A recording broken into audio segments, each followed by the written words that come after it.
So this marked your initiation into the world of animation. It did. Talk about the experience. I'm not sure if I can say pop my cherry in a childlike way, but if I did, and kids would take it as really just taking a cherry and popping it, this would be it. You know, it's dope. I mean, you want to do an animation film that can potentially have legs. You know, I think anybody that jumps on board to do animation never does with the expectations of being one and done. I mean, these are things that can turn into massive successes, you know, domestically as well as globally.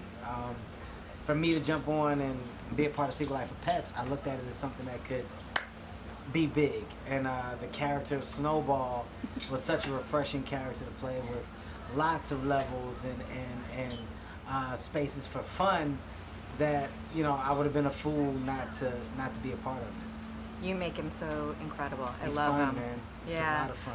Talk about the animosity that the discarded pets and the pets with owners feel towards each other. I mean, look, you know, in this film, I think it's justified. Snowball's actions as well as attitude is beyond justified. You know, he's a guy who once loved the idea of people as well as being a pet. You know, he loved the idea of being attached to a person, and when that person separated itself and just left him astray, it hurt him. It left him in a place where, you know, not only was he hurt, but he was angry. So for him, the best way to respond was to gather up a bunch of pets that had been through the same thing and start a revolution, you know, start a war against these people.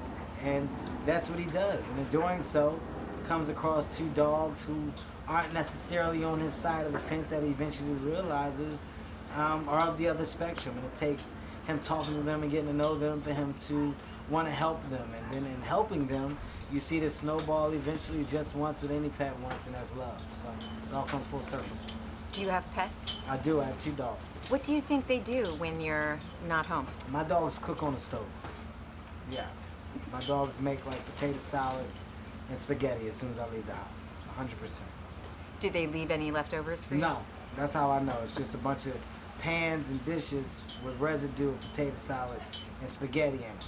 And I know it's them because they don't use spoons or forks. No cooking utensils, it's all their hands. You can see dog prints all over. What makes The Secret Life of Dogs a great film both for adults and kids? I mean, look, right now I think within any animation today, they're not just for kids, you know. The beauty of these movies are, as an adult, you find yourself enjoying it just as much as a kid.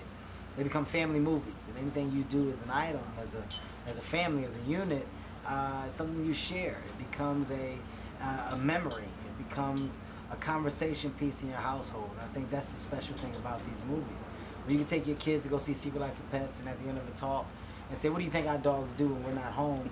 Your kids spiral out with ideas. That makes dinner that much more fun.